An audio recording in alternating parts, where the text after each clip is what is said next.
Dank times, Danker thoughts, sweet vibes and taking it sleazy. The dankness is taking over, nonsense is dancing through his mind. Oh, the dankness is taking over. Dank times, Danker thoughts with Angelo Grosso. All right, everybody, and welcome to episode 55 of Dank Times, Danker Thoughts with your host, Angelo Grosso. I don't know about host. That implies that this is a show. It is a level of entertainment. I don't know what kind of entertainment this is. I have started to research a little bit into listen counts and where my like geographically, where are most of my listenings coming from, SoundCloud and YouTube. And the crazy thing is that I have way more listeners than I ever thought. I don't know the exact number off the top of my head. I forgot it. I'm sorry, but it was way more than I thought. But here was the shocker, people. And this surprised me, and I'm still really haven't grasped it. But the majority, and I'm talking probably 75% of my listeners are not in the United States. They are abroad, international. Your boy is spreading like COVID-22, baby. What a great time to cough. Well, let me open up YouTube here and go into the geographical statistics. And you can kind of see specifically in these countries where I'm getting listened to the most. So let's see here. Okay. So, wow. 30% of my listenings or my listeners are coming from, oh shit, that's not good, Iran. Oh, well, how many? 30%, huh? Well, maybe that's just a one-off. Hold on, let me see here. Here we go. 15% are coming from Libya. Okay, well, maybe hold on a second. Maybe third time's the charm here. Hold on. Okay, let's see. Well, it's not North Korea, so that's a good sign. But I don't like it how it says specifically Hamas-controlled Palestine. So, yeah, I guess I do have a quote-unquote cult following here, but I don't like seeing this. And it seems like there's a spattering of listeners all over the Middle East, but oh shit, not Jordan and Saudi Arabia. Oh my goodness. Oh, Afghanistan, Pakistan. Oh my goodness. Oh Jesus, this is not looking good, people. I don't want to judge. Maybe these are great people. Hold on, let me click on. Oh wait, I can search international websites for my podcast on here. What time to be alive here. Let's see. So let me say Dank Times, Danker Thoughts, Middle East.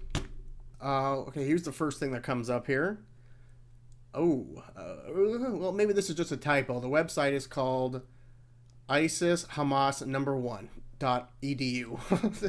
Hold on, this can't be right. Hold on, let me click on this article just to make sure. Oh, I have to accept cookies? Why not? What's the worst that could happen? They want to know my location. Well, whatever. I'm sure this is a fine website. All right, let's see. Now that I'm in here. Oh my god, there's pop-ups everywhere. Hold on, let me click out of here. All right, let me see here. Here it is. Dank Times, Danker Thoughts, a American podcast by one, and they're calling me a prophet? Oh, geez. This is not good. Well, maybe it is. There's people that have been called prophets that are pretty awful people. If I'm a prophet, I think I'm putting out the good stuff, the good stuff's going to help people. But let me continue this article.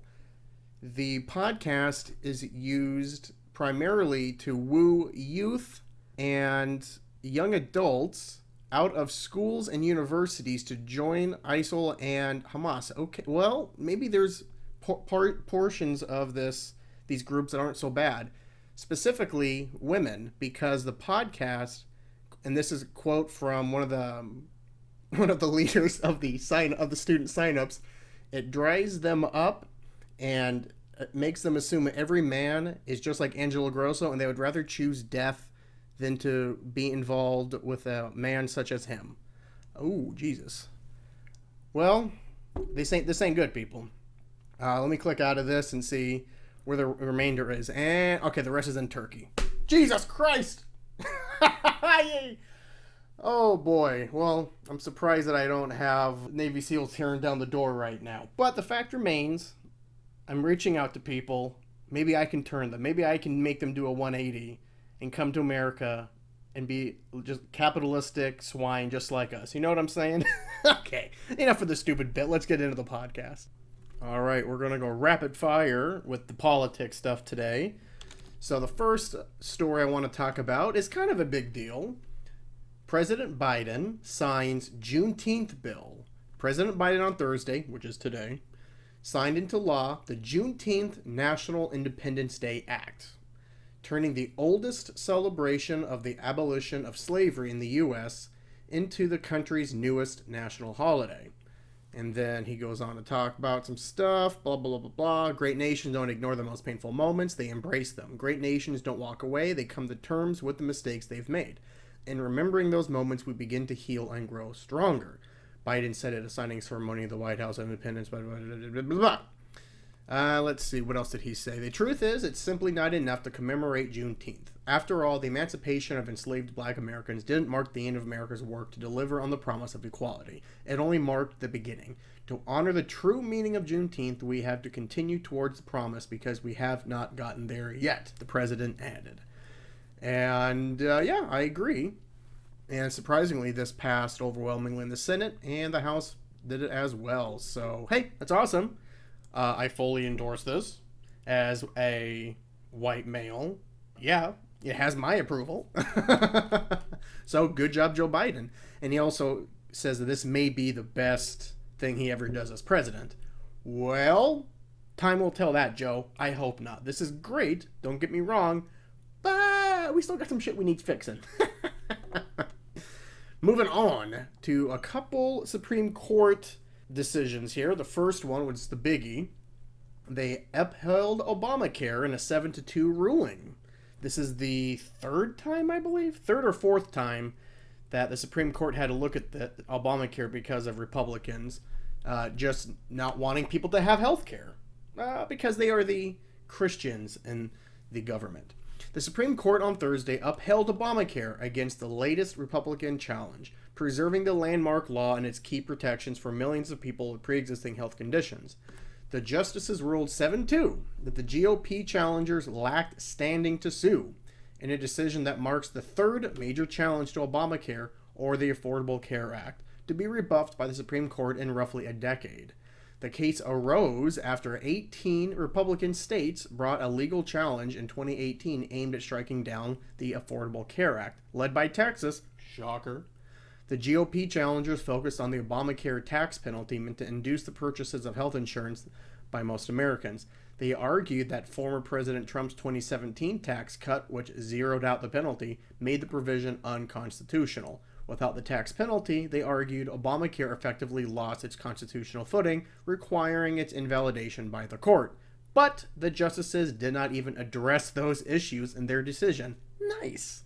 We do not reach these questions of the act's validity. However, for Texas and the other plaintiffs in this suit lack the standing necessary to raise them, Justice Stephen Breyer wrote for the majority. Breyer was joined by fellow liberal Justice Elena Kagan and Sonia Sotomayor, as well as four of the court's more conservatives, Chief Justice John Roberts, Clarence Thomas, Brett Kavanaugh, and Amy Coney Barrett. And so who were the two that voted against it? Alito, that motherfucker, and Neil Gorsuch, not as surprising.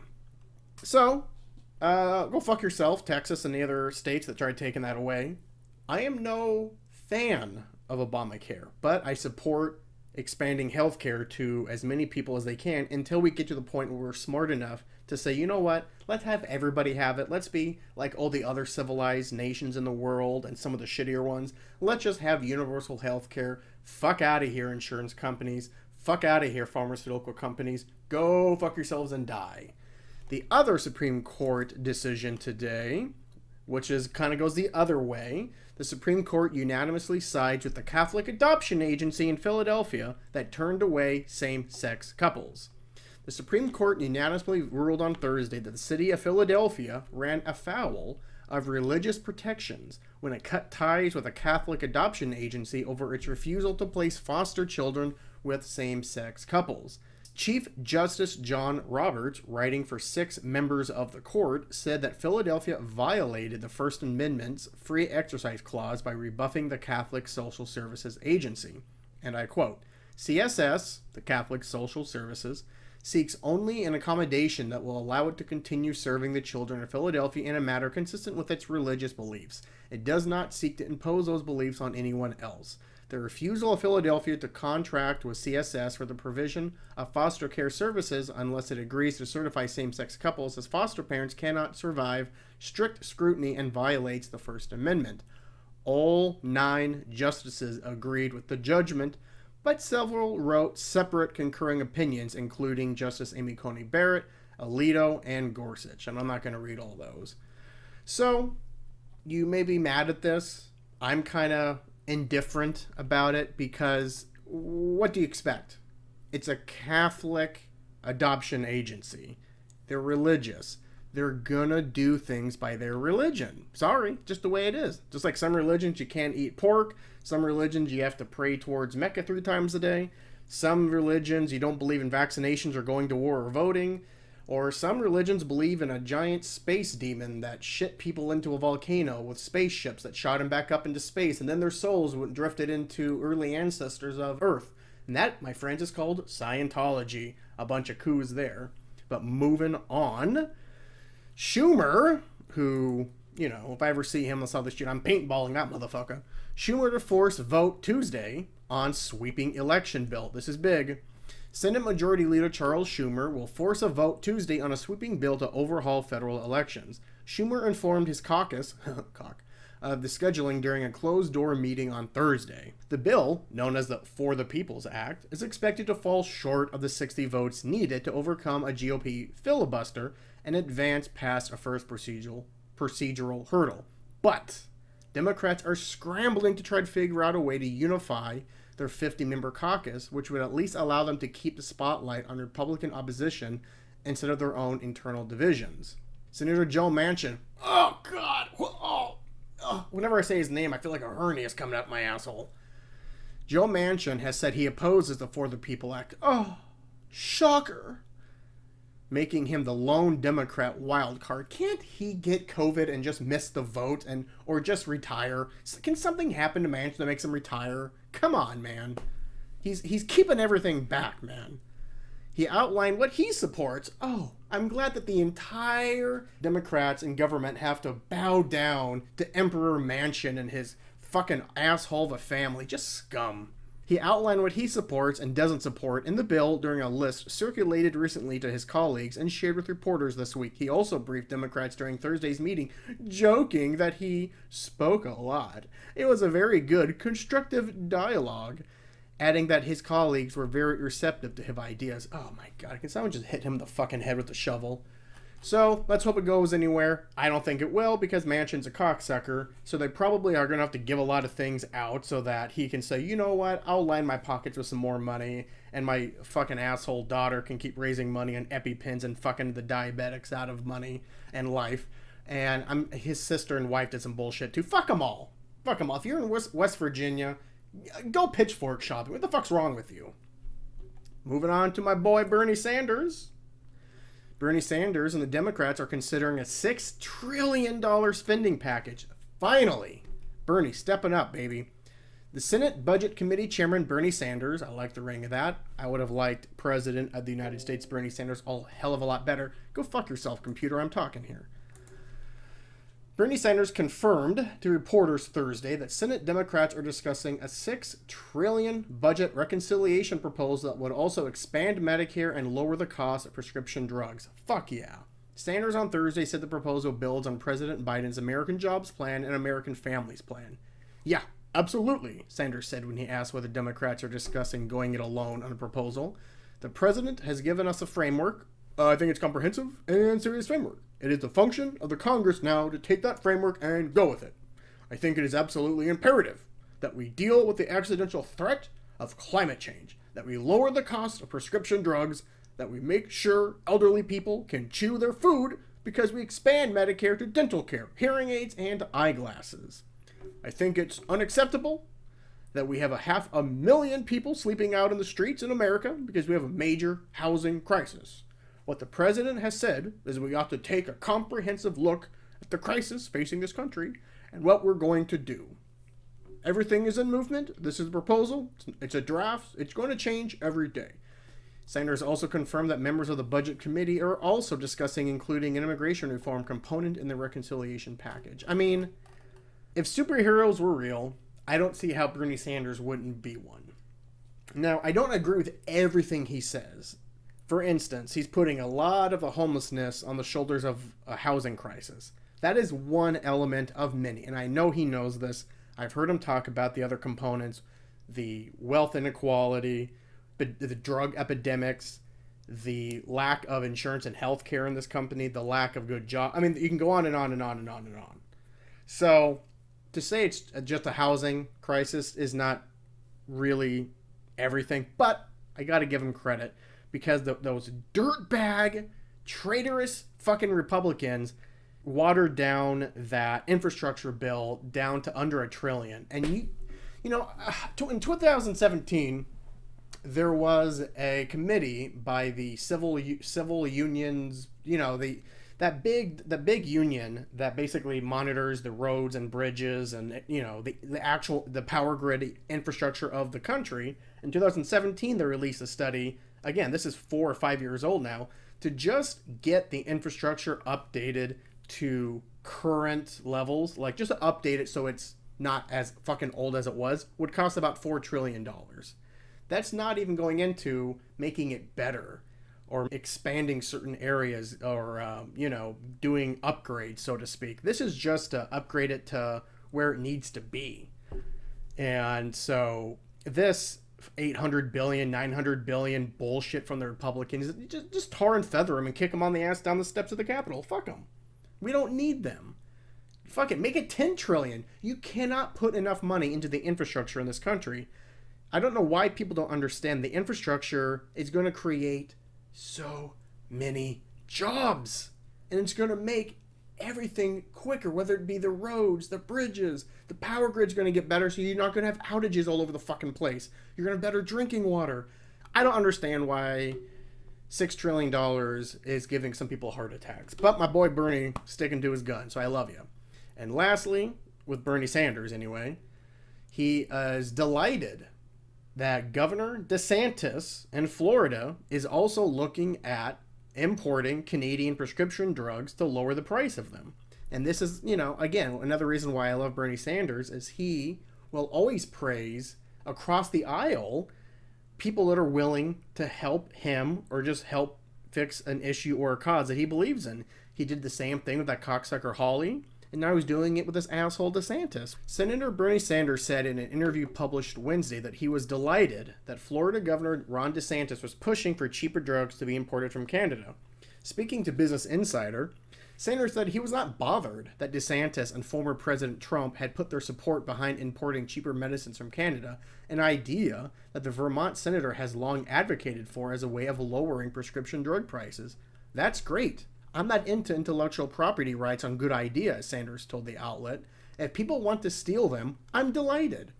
DeSantis' office has estimated that importing drugs that treat illnesses like HIV/AIDS, diabetes, asthma, could save Florida up to $150 million a year.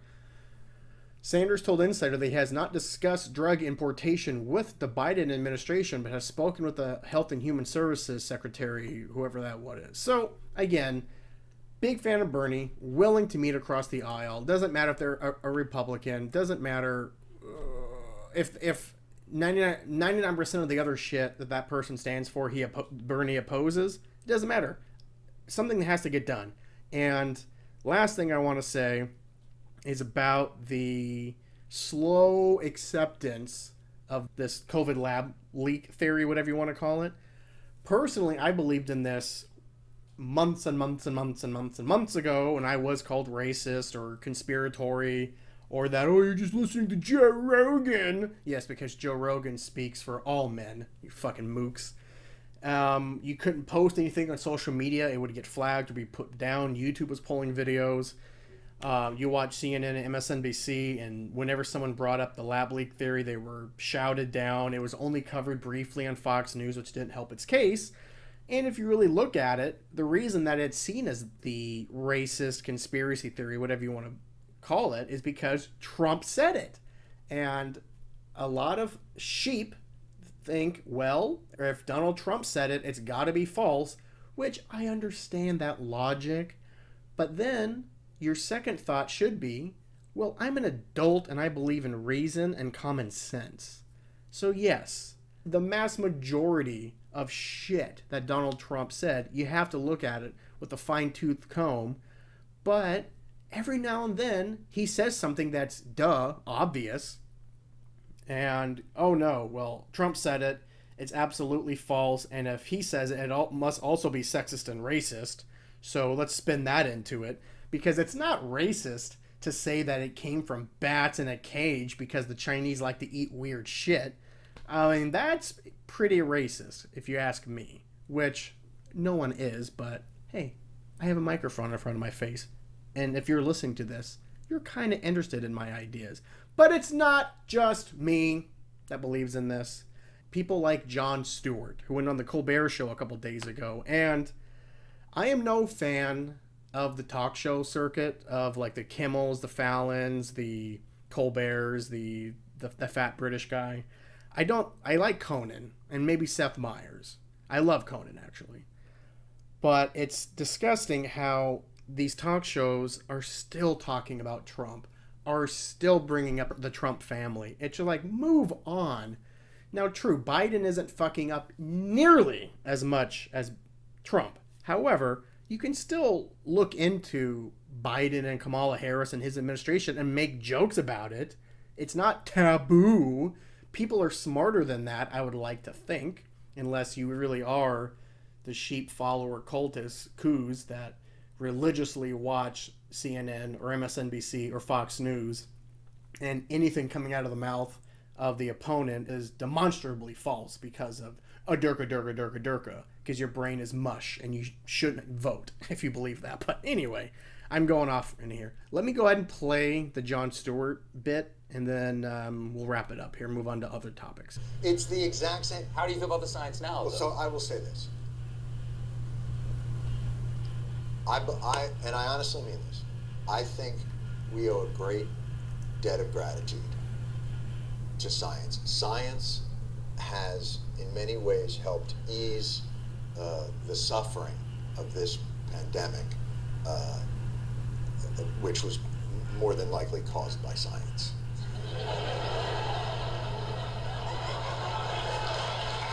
So, and that's kind of. Hold on a second. No.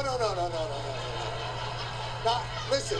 It's coffee. I wouldn't do that to you. I wouldn't do that to you. So what do you mean by that? Do you mean like perhaps there's a chance that this was created in a lab? There's an investigation. A chance? Well, oh my if there was God. evidence, I'd love to hear it. There's I just don't know. a novel respiratory coronavirus overtaking Wuhan, China. What do we do? Oh, you know who we could ask? The Wuhan Novel Respiratory Coronavirus Lab. The disease is the same name as the lab.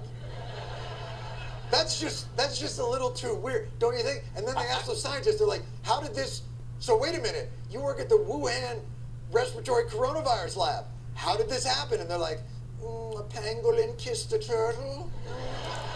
And you're like, no, the name of your lab, if you look at the name, let me see your business card. Show me your business card.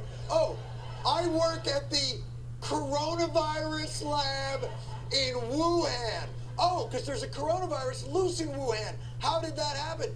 Maybe a bat flew into the cloaca of a turkey and then it sneezed into my chili and now we all have coronavirus. Like, come on. Okay. Wait a second. What about this? What about Wait a this? second. Listen to this. Wait a second. All right. John. Oh my God. There's been an outbreak of chocolatey goodness near Hershey, Pennsylvania. What do you think happened? Like, I don't know. Maybe a steam shovel mated with a cocoa bean. Or it's the chocolate factory. And as you could hear during the brief section of the interview I played, Colbert kept interrupting, kept trying to make fun of it. But I don't know how much Colbert truly believes in this, or he has to say it because he works for, I believe he works for Disney. Does Disney own NBC or whatever channel Stephen Colbert is on? I don't know. I know he's got to toe the company line, but it's just so annoying when you see people continue to look down at this theory or call it a wild conspiracy theory and compare it to QAnon. They're still clinging to the idea that the lab theory is somehow racist, but whatever. It's ridiculous. Colbert later asked Jon Stewart, how long have you worked for Rob Johnson, who's an asshole Republican? And it just kind of demeans what actually Jon Stewart was saying, but I understand it's supposed to be a joke or two good friends coming back from the Daily Show years. But still, I mean, that's Jon Stewart saying it, and I don't know about you, but I fucking love Jon Stewart. Is he a journalist? I would say yes, in a certain sense. Is he a comedian? Of course he is. Is his word gospel? No. But my point being, just fucking chill and think about common sense reality. That's all I'm saying. Let's keep chugging along here. One of the many reasons I love the state of Washington, born and raised, baby, is that we were one of the first states to legalize marijuana as a recreational drug. We weren't the first, but we were one of the firsts. And I got to give it up to Inslee here. Washington, marijuana stores can now offer joints for vaccines. Licensed marijuana stores in Washington state can offer free joints to promote on-site COVID-19 vaccine clinics, officials said Monday. The State Liquor and Cannabis Board is calling the effort the Joints for Jabs program. I love this fucking city. The board says licensed adult-use marijuana retail shops can give away a single pre-rolled joint to anyone over 21 who gets a shot at an on-site vaccine clinic by July 12th. Oh shit, this is July 17th. How old is this store? I thought it was just... Oh, dude, I'm dumb as fuck. July 12th, not June 12th. My God. The board has already allowed breweries, wineries, and restaurants to offer free drinks in exchange for proof of vaccination, though alcohol-serving establishments have not had to host a clinic on site to give out products. Now that... I mean, I don't know if any other states are doing this, but I love it. Like, we are literally going to get you fucking high to get a free vaccine for a disease that has killed, 600, 700,000 people? And there's people that are still saying, I'm not getting it. I'm not a sheep. Yeah, because that's what the people that are controlling things want. They want all of us gone, and then you are going to be the ones left to rule. You who don't believe in vaccines or science or global warming or evolution. You're the cream of the crop. You who barely graduated elementary school. You. But yeah, way to go, state of Washington. And now we move to the cunts of the week. Israel has a new prime minister. Benjamin Netanyahu has been ousted by the new Prime Minister, Naftali Bennett. And you may be thinking to yourself, well, good. Netanyahu was a piece of shit, garbage, pile of scum. Surely this new guy, Naftali Bennett, can't be any worse. Oh, you'd be wrong. He just came from being the Minister of Defense under Netanyahu. So, there goes the idea of change. If you're from the defense, who keeps bombing the Gaza Strip, who keeps bombing buildings where there's Hamas using children as shields, and now you're prime minister, are you going to change your ways? I don't think so. In fact, the non-Hamas Palestinian people have already said that, new boss is the same as the old boss, basically. But maybe these concerns were all for naught. Surely this new Naftali Bennett, I tried making him French, Bennett, would at least keep going with the peace talks, and surely not, oh wait, no, he bombed him one day into the government.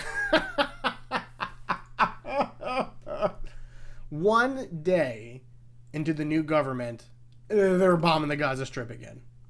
So, before I delve into another rant about Israel and Palestine and Hamas, I feel like I should clarify briefly my stances on both. I personally support a two-state solution. I absolutely, unequivocally believe that Israel has every right to exist. They absolutely should have a country. And where they are, it's yours. There's too much history, there's too much past, there's too much length in time between what happened and today. Where you are, this is it. This is Israel now.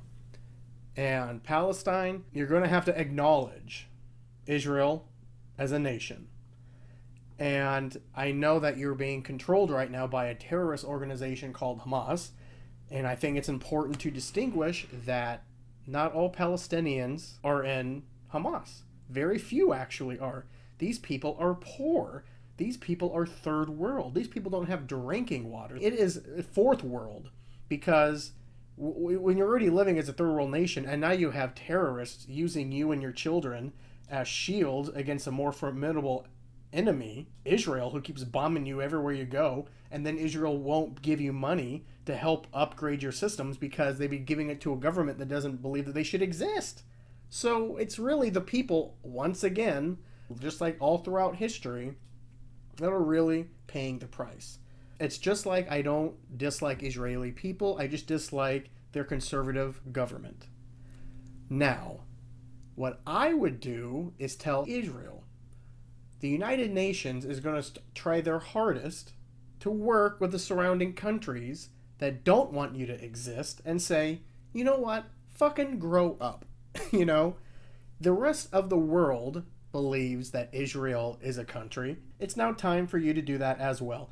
And maybe you're going to have to incentivize these nations that don't want Israel to be a country. We're giving away marijuana for people to get vaccines. Give the Irans of the world something that they want. What do you want? What do you want? Do you want big-titted blondes? You can have big-titted blondes.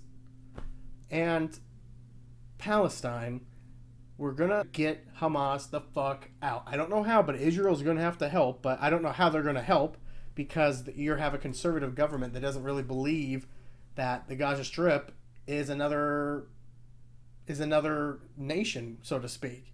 They want that. That's really why I'm not for Israel on this, is because of their expansions. They're kicking people out still. And they're just keep expanding and keep expanding. You can't do that. You can't do that. Now, maybe down the road when you actually do have a two-state, and then you can come together and say, okay, we have two states now. Let's talk about some boundary disputes and maybe we can meet each other halfway. But you gotta come to the bargaining table. So, yes, Israel absolutely should exist as a nation. Oh, come on. Do you really need to go into the history of how the Jews have been treated? Really? Really? Really? So, and let's also point out, who do you think is intaking all of the refugees in the Middle East that are fleeing from LGBTQ killings? Israel's taking in overwhelmingly the majority of people like that. They intake refugees all the time. So to think that they're just a country that is filthy rich and is bombing a fourth world nation just because they want to is extremely nonsensical, and you don't know any of the fucking facts. But Israel, you gotta fucking halt the expansion, and you gotta try to help the Palestinian people so that they don't get taken over by terrorists And then you get into the predicament that we're in now. So just chill. So yes, my first cunt of the week is the new president or prime minister of Israel. You couldn't even give the people a week of ceasefires. You did it the fucking next day. And lastly, the other cunt of the week is, I hate to say it, but Dr. Fauci. I'm a fan of Dr. Fauci.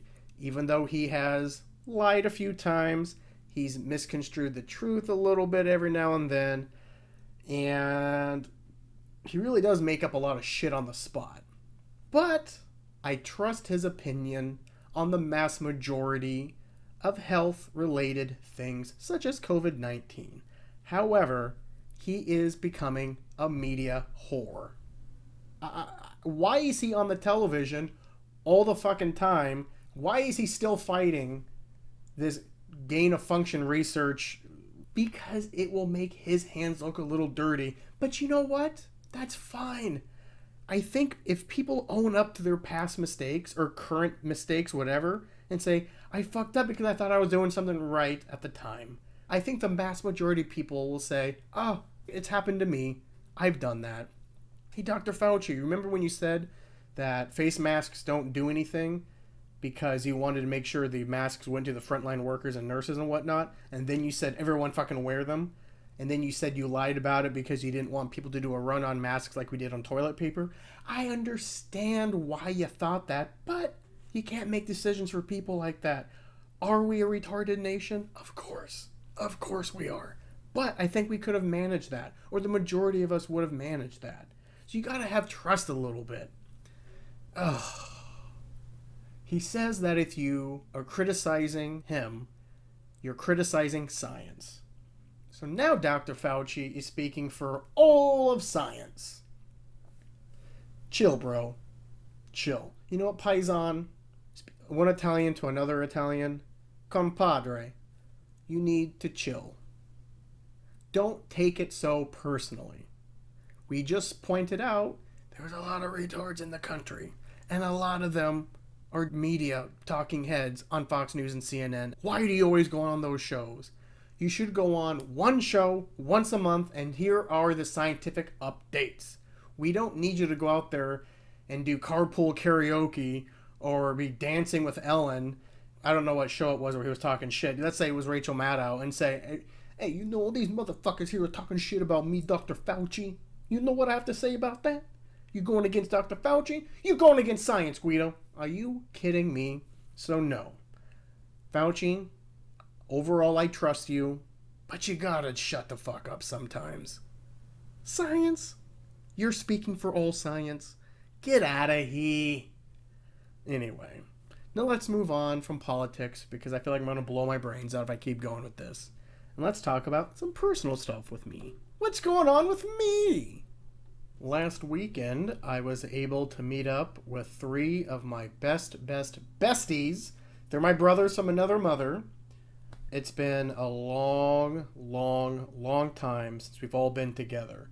Pre-quarantine, we'd maybe get together every few months, a handful of times a year, and then I would see them one-off a little bit more, because it is tough to get all 4 of us to be available on the same day for a couple hours. Now, my 3 friends, all 3 are married, all 3 have children. 1 has 3, 1 has 2, and 1 has 1. It's a lot of fucking kids. But I would like to think they consider me an uncle. Some of the older kids do call me Unky Angelo. And whenever I do see like kids' books or toys or something like at Costco or World Market, I'm like, oh, it's so-and-so's kid's birthday coming up, and they'll buy it and stuff. I have a little corner of the house where I throw all this kid shit. So whenever I see one of my friends, I'm like, hey, I know a birthday's coming up somewhere. You know, I like being an uncle. But anyway, I digress. It was very nice to see them. Unfortunately, we could only chit-chat for a little bit. One of them had to go to a softball game with their kid, and the other one is working, and the third one had to go back home because. So it was a little short but sweet, and I'm working my ass off to try to get everyone together again. Maybe next time I'll get them with their wives. That way it'll be a little bit more grown-up fun, you know? I've always thought having fancy dinner parties would be really fun. And now I think, well, I don't want to have it at my house, and I don't want to go to their houses because of their crazy kids, so let's go to a nice restaurant. You know, I told them I would plan everything. All they would have to do is agree on a date and show up. I would take care of the rest. All four of us have differences on the political spectrum. But we usually get along, all four of us, even though we do vary in our opinions. But that wasn't always the case. A couple of years ago, I remember getting into many heated arguments, yelling, insulting them. And one of my friends, the one that's deeply conservative, the Trumper, I forget what we were talking about. But I do know that I said something to demean him, to insult him, to make him feel small or stupid. I was talking down to him because we had a difference of an opinion. I don't remember what the opinion or what the issue was. But I remember him looking at me and pointing his finger at my face and saying, that's exactly it, what you just did. You talked down to us. You talk to us like we're too stupid to figure out things for ourselves. And instead of like taking his remark under consideration, I immediately blurted out something along the lines of, well, no shit, because you think like this, which validated exactly his point. And I've talked to him briefly in the past about that argument, and neither of us remember the specifics, and honestly, I'm the only one where it caused a lasting impression on my psyche. So this weekend, when I was able to get a couple minutes with my buddy, I brought up the conversation with him again. I pulled him aside and I said, you remember that elitism conversation we had? I just want to tell you that I'm seeing it everywhere now. It is impossible for me to ignore it these days. The people in the South are portrayed in awful, awful caricatures by Hollywood, by the press, and depending on where you go to school, by the education system. Now, that isn't to say that some of it isn't warranted, don't get me wrong. But to see where the quote-unquote political correctness with word usage has been going these last few decades, there's a bunch of words that are no longer used willy-nilly like they were when I was a kid growing up. I could go off a bunch of them. I sometimes use the words on this podcast because some of them are just so hard for me to let go. And there is a big progressive move forward to get rid of some of these words and make them taboo, and they're all in their entirety. It tends to help minorities, people of color, which is not a bad thing, don't get me wrong, but the same progress isn't happening with the people in the South. It's just not. It's just not. You can still use the word white trash, hillbilly, hick, and you could get away with it in a G Disney movie. So the elitism is there. It really is. We like to think that Democrats telling Republicans what to do is in the Republicans' best interests, which I do that a lot as well, so I'm a little bit of a hypocrite here. However, they're not completely stupid, ignorant people just hitting rocks on their heads until they come up with a thought. That's not the people in the South. And I know this isn't groundbreaking news to the mass majority of you, but my point being is when you hear Republican voters say, well, the left looks down on us, the left finds us ignorant. If you hear the term elitism, elitist, that word gets thrown around way too much for issues that it doesn't belong to, just like fake news is another one. But, like fake news, there is truth in that statement. There is, in my opinion, an elitist attitude on the left towards the South, the southern United States. They're still viewed as racist, backwards people. But you know what? I've been to a lot of states in this country. I have seen backwoods, racist people in the state of Washington, and the state of California, and the state of Oregon, and I've seen them in Japan, and I've seen them in Canada and Mexico. Racism does not belong to just white people in the South. Oh, well, it was nice to see my friends. Let's see, anything else going on with me? Nothing really going on with any updates in the single life, unfortunately. I've been on the dating apps for about a week and a half now, and there's been a few girls I talked to for a day or two, but then, bleh. And there's a few that reach out to me, and I'm like, ugh, another fakie, bleh. So, it's still a work in progress. I'm hoping that in a few weeks, I'll be going back into the office a few times a week. So, maybe once I'm around people and we start going out to functions and bars and events, maybe that'll help me out. Who the fuck knows? All I know is it gets lonely sometimes, but then I remember it could have been worse. It could be worse. Look who you've been with. Would you want to be with them right now? Did you make the right decision with that one? And I would say the vast majority of the time that answer is yes. Lastly, before I close this mofo up, I want to say once again, please check out the new Bo Burnham special on Netflix, Inside. I have watched it a second time. I have listened to the album a multitude of times. The more I listen and the more I watch, the more I am convinced it is a masterpiece of its time. And now that it's been out for a little while, I am watching my comedian podcasts, and a lot of them are talking about it and praising it. So don't be a fanoke. Watch the special.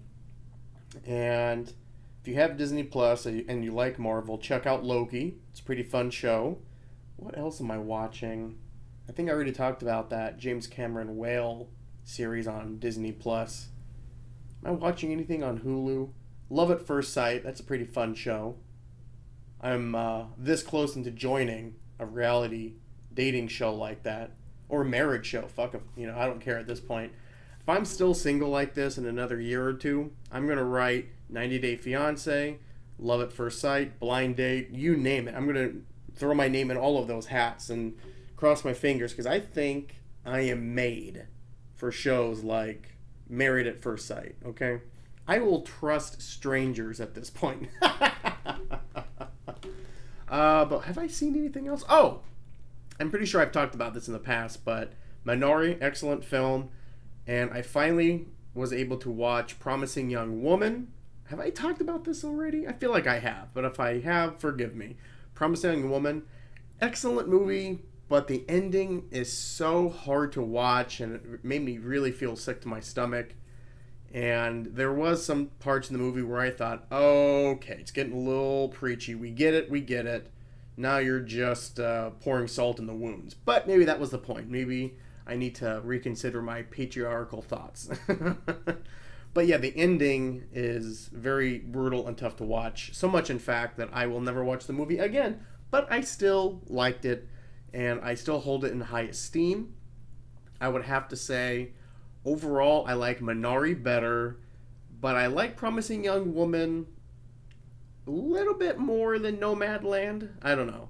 I'm going to go see the Anthony Hopkins movie, The Father, which he won the Oscar for. I think I'm seeing that this weekend, so we'll see how that one is. And I think that's about it. Is there any other shows I'm watching? Let's see. I think I have to give a second chance to that Kate Winslet series, Mare of Easttown. Because I watched the first episode, and I thought it was a dog shit taco.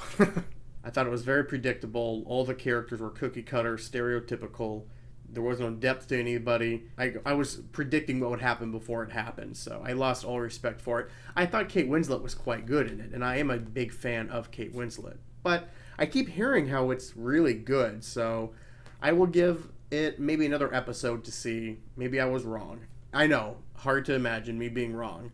And the other HBO show that I've been told to watch by some good sources is that Jean Smart show where she's playing a Joan Rivers type aging female comedian. I've heard that's quite good. I gotta watch that show on Netflix where the Robert Downey Jr. and his wife produced it, The Kid with Antlers. That's supposed to be a good show. And then there's a Korean show on Netflix too, Heaven's Garden or something. I don't know, has an autistic kid in an aquarium or some shit. I don't know. I've heard it's pretty good. So there's a couple shows that are on the docket. Yeah, I can't think of anything else. So, with that, I think I can wrap up this podcast. I feel like this one I rambled about nonsense a lot more than usual. I think that's because I talked way more politics than usual.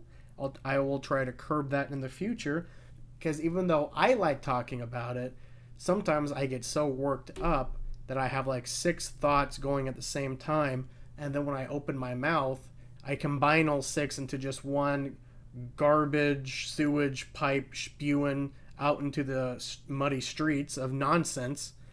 All my point is, I'll do better in the future. I hope you enjoy this podcast, because I sure do. And on that happy note, I love y'all. Take it sleazy. Don't do anything I wouldn't do. And see you on the next podcast.